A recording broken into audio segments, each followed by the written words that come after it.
Sir ऐसा ही पर्चा जो नकली प्रकरण हुआ है, ऐसा ही भट्टी वाला कहा ना मामला न्यायालय में। आप मामला यदि न्यायालय में हो तो आप क्या करोगे बताइए? नहीं सर, नियुक्तियां क्यों दे रही है? आप नियुक्तियां देने की भर्तियां हैं कि हम युवाओं को रोजगार देने का हमारा संकल्प है, उसको न्यायालय में नहीं है, उनको हम देने का काम कर रहे हैं। नहीं, जमानत पर ट्रेनी ऐसा ही बाहर निकले, उनको नियुक्ति दे दी, मेन बात ही है। देखिए, जो न्यायालय निर्णय करेगा उसको हम सख्ती से लागू करेंगे। युवाओं को रोजगार मिलेगा, यहाँ की आर्थिक स्थिति मजबूत होगी और विकास की दृष्टि से राजस्थान नंबर 1 बनेगा। Thank you. मेरे पिताजी ने ना ये शेयर्स में भी इन्वेस्टमेंट किया। पीएसएस को फोन लगाओ। पीएसएस? ये आपके फिजिकल शेयर्स को डिजिटल करते हैं। PSS physical share solution. जैसा नाम वैसा काम। आज हम उसके खिलाफ मजबूती से खड़े हुए। हमने हैकाथॉन फर्स्ट किया, 27 प्रदेशों के स्पेशलिस्ट को बुला करके जयपुर में कार्यशाला की, पुलिस को आधुनिक संसाधनों से सुसज्जित करने का काम किया, जो नई तकनीक के आधार पर साइबर माफिया के खिलाफ कठोर कार्रवाई कर रही है और अपराध के ग्राफ में भारी कमी आई है, जिससे हमें संतुष्ट। सर ऐसा ही पर्चा जो नकली प्रकरण हुआ है, ऐसा ही भट्टी वाला, उसमें सरकार आने से पहले कहा गया था इसको रद्द करेंगे। उस पर कहा ना मामला न्यायालय में। सर मैं आपको देखना क्या हो सर, आप मामला यदि न्यायालय में हो तो आप क्या करोगे बताइए? नहीं सर, नियुक्तियां क्यों दे रही है? वो दूसरा विषय है। नियुक्तियां देने की भर्तियां हैं कि हम युवाओं को रोजगार देने का हमारा संकल्प है, उसको जो न्यायालय में नहीं है उनको हम देने का काम कर रहे हैं। और जो मामला न्याय उस पर हम टिप्पणी करें तो ये न्यायालय सर, जमानत पर ट्रेनी ऐसा ही बाहर निकले, उनको नियुक्ति दे दी, मेन बात ही है। देखिए, जो न्यायालय निर्णय करेगा उसको हम सख्ती से लागू करेंगे। माननीय मुख्यमंत्री जी के नेतृत्व में पारदर्शिता से अब पेपर हो रहे हैं, कोई पेपर लीक नहीं हो रहा। युवा प्रसन्न है, युवाओं को नौकरियां देने का काम किया जा रहा है, नियुक्तियां देने का काम किया जा रहा है। 1 लाख नौकरी इसी वर्ष देंगे, 4 लाख नौकरियां पूरे 5 साल में देंगे, 6 लाख नौकरियां निजी क्षेत्र में हम देंगे। राइजिंग राजस्थान कर दिया, उद्योग लगेंगे, युवाओं को रोजगार मिलेगा, यहाँ की आर्थिक स्थिति मजबूत होगी और विकास की दृष्टि से राजस्थान नंबर 1 बनेगा। देखिए, कांग्रेस के लोगों के बयान सुनने के बाद मुझे उनकी बुद्धि पर तरस आता है। वो लोग ना तो आंकड़ों को देखते हैं, ना उन लोगों को वो याद आता कि उनके राज में 2000 दिसंबर 23 तक कांग्रेस का जो राज रहा उसमें राजस्थान रेपिस्तान बन गया था। भयावह स्थिति थी। रोटी मांगती हुई महिला के साथ उस समय के मुख्यमंत्री अशोक गहलोत जी की नाक के नीचे बलात्कार होते थे, गैंगवार होते थे। कांग्रेस के नेताओं का बर्दाश्त गुंडों पर रहता था। ऑनलाइन ठगी, साइबर क्राइम आसमान छू रहा था। मादक पदार्थों की तस्करी चरम पर थी और उनके कांग्रेस के नेता पेपर लीक में शामिल थे, जो कई लोग जेल में बैठे। आज प्रदेश के मुख्यमंत्री आदरणीय भजनलाल शर्मा जी के नेतृत्व में अपराध का ग्राफ कम हुआ है, महिला अत्याचारों में कमी आई है, दलित अत्याचारों में कमी आई है, भारी कमी आई है। संगठित अपराध कहीं देखने को नहीं मिलता। पेपर लीक माफिया पर प्रहार किया गया है।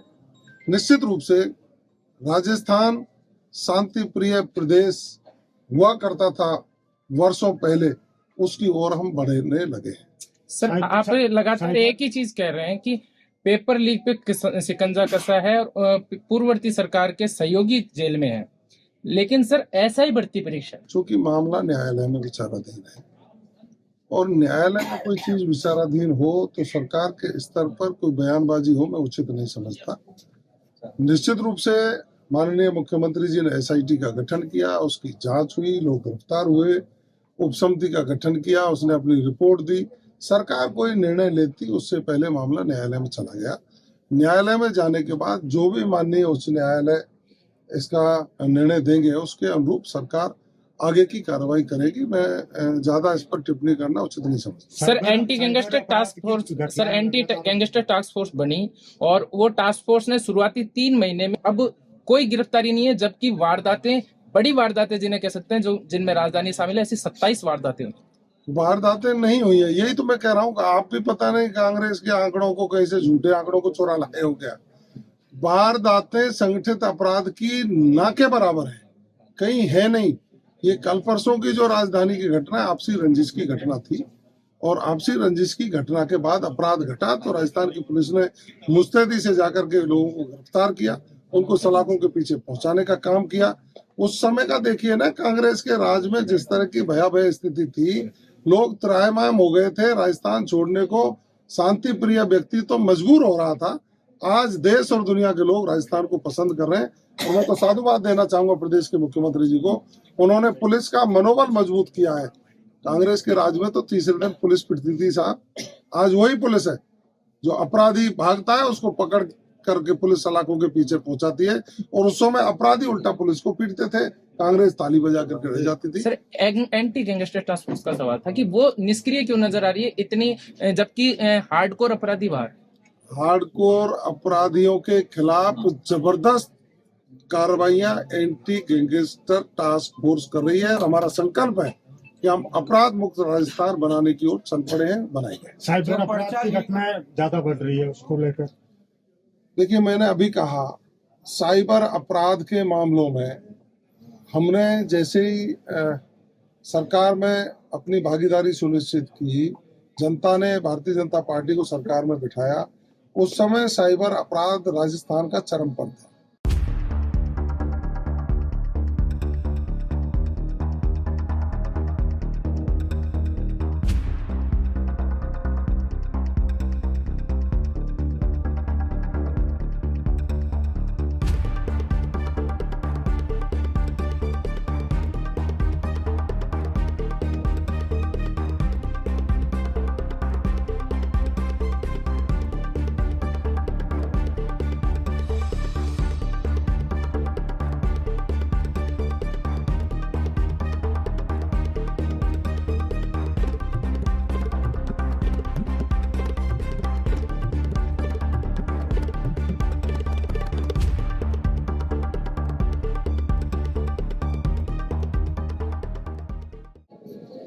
आज प्रदेश के मुख्यमंत्री आदरणीय भजनलाल शर्मा जी के नेतृत्व में अपराध का ग्राफ कम हुआ है, महिला अत्याचारों में कमी आई है, दलित अत्याचारों में कमी आई है, भारी कमी आई है।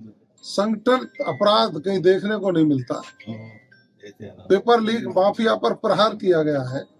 निश्चित रूप से राजस्थान शांति प्रिय प्रदेश हुआ करता था वर्षों पहले, उसकी ओर हम बढ़ने लगे हैं। सर, आप लगातार एक ही चीज कह रहे हैं कि पेपर लीक पे शिकंजा कसा है और पूर्ववर्ती सरकार के सहयोगी जेल में है, लेकिन सर ऐसा ही भर्ती परीक्षा, चूंकि मामला न्यायालय में विचाराधीन है, और न्यायालय में कोई चीज विचाराधीन हो तो सरकार के स्तर पर कोई बयानबाजी हो, मैं उचित नहीं समझता।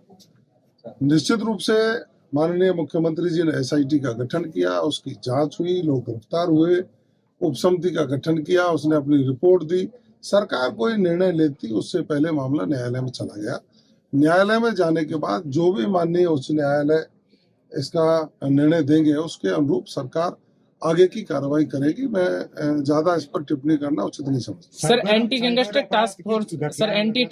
टास्क फोर्स बनी, और वो टास्क फोर्स ने शुरुआती 3 महीने में अब कोई गिरफ्तारी नहीं है, जबकि वारदातें, बड़ी वारदातें जिन्हें कह सकते हैं, जो जिनमें राजधानी शामिल है, ऐसी 27 वारदातें।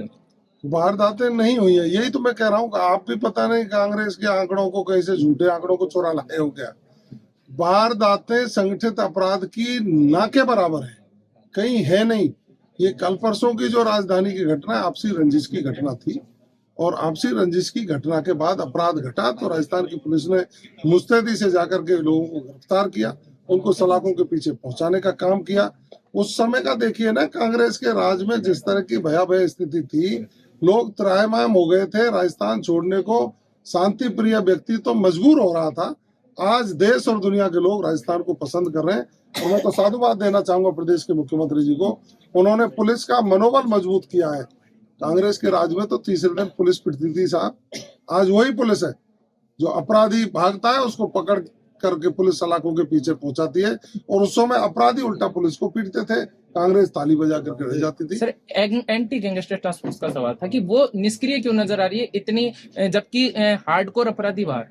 हार्डकोर अपराधियों के खिलाफ जबरदस्त कार्रवाइयां एंटी गैंगस्टर टास्क फोर्स कर रही है, और हमारा संकल्प है कि हम अपराध मुक्त राजस्थान बनाने की ओर चल पड़े हैं, बनाएंगे। साहब